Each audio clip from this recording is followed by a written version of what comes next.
আচ্ছা, ফার্স্ট আমরা কি করব, ভালোভাবে ক্লিন করে নেব। আমি আজকে যেটা দেখাবো সেটা হচ্ছে স্মোকি দুইভাবে করা যায়, মানে ফুল স্মোকি দুভাবে করা যায়, ঠিক আছে? একটা কিভাবে আমি ক্রিম বেস দিয়ে করব, আর একটা শুধু আমি করব পাউডার মানে আইশ্যাডো দিয়ে। জাস্ট কিভাবে আমি করতে পারি, একই রকম হয় কিনা বা একই রকম দেখতে লাগে কিনা সেটা দেখাবো, ঠিক আছে? আচ্ছা, চোখটা ক্লিন করে নেওয়ার পরে যেখানে একটা ময়শ্চারাইজার অল্প একটু করে নিয়ে চোখে ভালোভাবে লাগিয়ে নিলাম। ময়শ্চারাইজারটা লাগানোর পরে যখন শুকিয়ে যাবে তখন সামান্য একটুখানি, খুব অল্প কোয়ান্টিটিতে আমি প্রাইমার নেব, আর সেটা আইলিডে লাগিয়ে নেব, একদম অল্প কোয়ান্টিটিতে।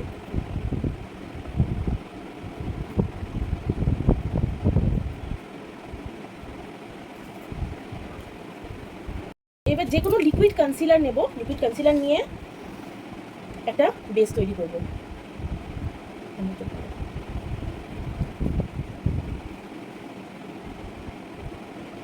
লিকুইড কনসিলারটা স্কিন টোনের থেকে 1 টোন বা 2 টোন লাইট হলেও কোনো প্রবলেম নেই, ঠিক আছে?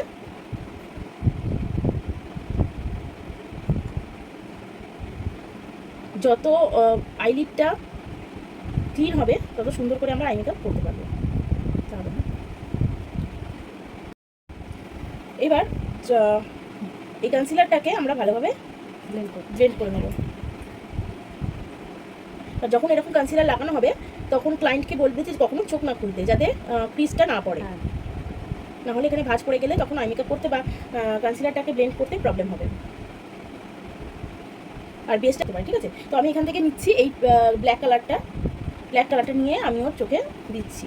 এক চোখে আমি ক্রিম দিয়ে দেখাবো, আর আরেকটা চোখে আমি পাউডার দিয়ে দেখাবো, ব্ল্যাক স্মোকি। আচ্ছা, এই টেকনিকটা তো কাজলও ইউজ করা যায়, ওইটাই সেটা তো বলছি কাজল বন্ধ করে রাখবো। এবার আমি একটা ব্ল্যাক কালারের আইশ্যাডো নিয়ে ওর এই ব্ল্যাক ক্রিমটাকে চোখের মধ্যে আমি ব্লেন্ড করবো আস্তে আস্তে। আর যেমন চোখ হবে ঠিক ততটা অনুযায়ী আমাকে স্প্রেড করতে হবে, বেশি ওঠালেও হবে না, আবার বেশি অল্প একটু জায়গায় নামিয়ে রাখলেও হবে না। আমাকে খুব সুন্দরভাবে একটা রাউন্ড শেপ আনতে হবে, কিন্তু এরপর এক্সট্রা যেটা ব্লেন্ড করার সেই জায়গাটুকুনিও রাখতে হবে, সেই বুঝে আমাকে আই মেকআপটা মানে ব্ল্যাকটা ছড়াতে হবে। আমি ব্ল্যাক দিয়ে ভালোভাবে স্মাচ করে নিলাম। ব্ল্যাকটাকে ব্লেন্ড করার জন্য আমি এই কালারটা নিচ্ছি, ব্রাউন কালারটা, এটা নিয়ে আমি ব্ল্যাকটাকে স্মাচ করব। স্মাচ কীভাবে করব, বেশি উঠিয়ে দেবো না, এই যে শুধু লাইনটাকে, এটাকেই আমি সার্কুলার মোশনে এবং স্পাইক মোশনে ব্লেন্ড করবো, ঠিক আছে?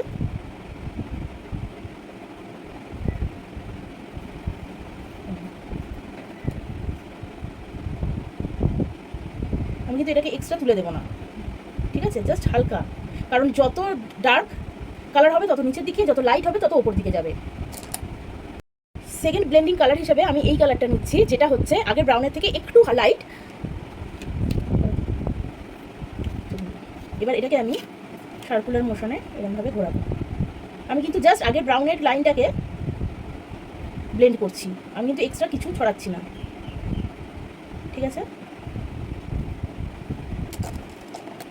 এরপর আমি একদম লাইট কালার একটা নেব, এই কালারটা নিয়ে একদম ফিনিশিংভাবে আমি ব্লেন্ড করবো।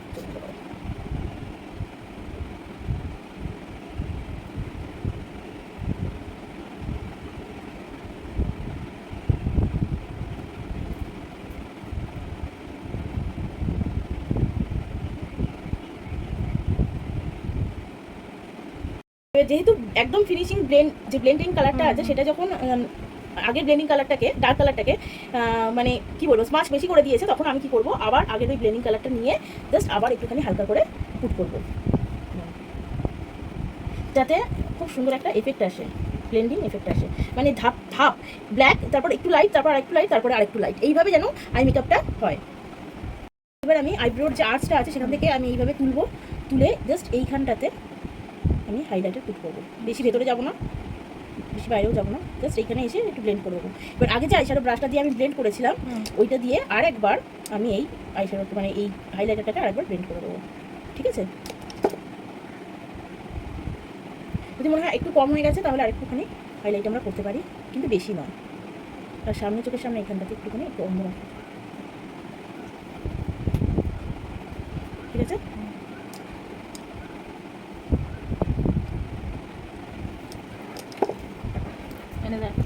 এবার আমি চোখটাকে আরেকটু হাইলাইট করার জন্য একটু মাস্কারা অ্যাপ্লাই করছি।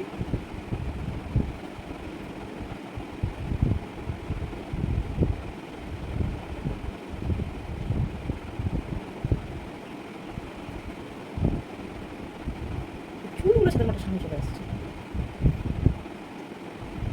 আর যেহেতু আমি ব্ল্যাক স্মোকি করছি, এবার আমি দেখাবো ব্ল্যাক আইশ্যাডো দিয়ে কীভাবে স্মোকি আই করবো। আমি ক্রিমটা পুট করেছিলাম, এবারেও সেম প্রসেসে আমি পাউডারটা পুট করব, যাতে বেশি উপরে না উঠে যায়, আবার বেশি নিচেও না নেমে যায়। যার চোখ যেরকম সেই বুঝে আমাকে আইশ্যাডোটা পুট করতে হবে, ব্ল্যাক আইশ্যাডোটা। আবার বেশি যেন ছড়িয়ে না যায়, সামনে এবং পেছনে একটুখানি হালকা জায়গা ছেড়ে রাখবে। যখন ব্লেন্ড করবো আমরা তখন ওই জায়গাগুলো ফিল হয়ে যাবে। ওকে আমি ব্ল্যাক আইশ্যাডো পুট করে দিলাম। এইবার একটা অন্য আইশ্যাডো দিয়ে, যেটা আগে দিয়েছিলাম সেই সেম আইশ্যাডো দিয়ে আমি এই যে এটা দিয়েই আমি ব্লেন্ড করবো। আবার সেম প্রসেস, যেরকম ব্লেন্ডিং প্রসেস আমি দেখিয়েছিলাম, ব্লেন্ডিং অ্যান্ড সোয়াইপ মোশন, সেরকমভাবেই আমি আবার করছি।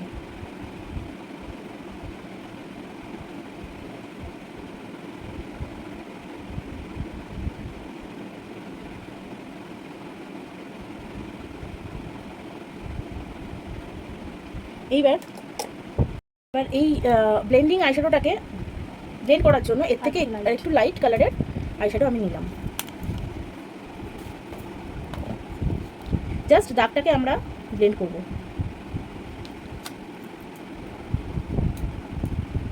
এরপর একটা কালার নেব, ওর থেকেও লাইট, এই যে এই দুটো কালার নেব, নিয়ে মিক্সিং করে ফিনিশিং যে ব্লেন্ডিং কালারটা হবে সেইটা আমরা তৈরি করব।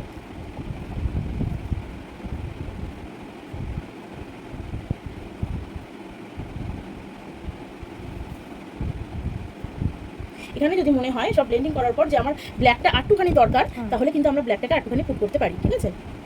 আমি একটুখানি ব্ল্যাকটা দিই, ব্ল্যাকটাকে আমরা আরেকটুখানি এনহ্যান্স করছি করে আবার সেম প্রসেসেই আমরা কিন্তু যেই আইশ্যাডোগুলো দিয়েছিলাম সেই আইশ্যাডোগুলো দিয়ে আবার ব্লেন্ডিং করবো। জাস্ট হালকা করে ব্লেন্ড করে দেবো।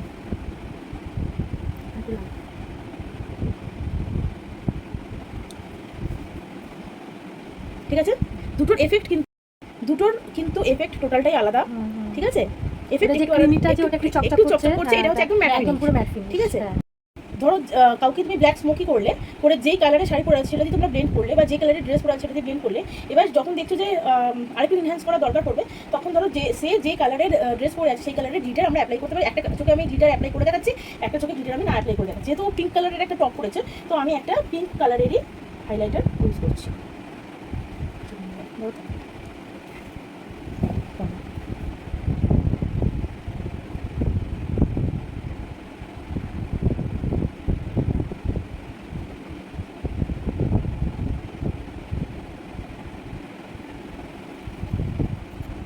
এটাতে আমি গ্লিটার অ্যাপ্লাই করেছি, আর এটাতে আমি কোনো করে গ্লিটার অ্যাপ্লাই করিনি, ঠিক আছে। এটা তো আমি করে দিচ্ছি গ্লিটার অ্যাপ্লাই, যে আইশ্যাডো তাহলে বুঝে নাও যে দুটোতেই একই রকম পাবে প্রসেসে গ্লিটার অ্যাপ্লাই করতে পারবে।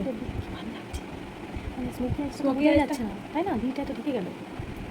কেউ যদি ধরো কিছু জামা পরে থাকে, পার্টি মেকআপ রাত্রিবেলার যে মেকআপটা, সেটাতে হ্যাঁ দুটোতেই আমি এবারে চোখ বন্ধ করো। বেশি আগেরটা ওটাই ম্যাটটাই ভালো লাগছে।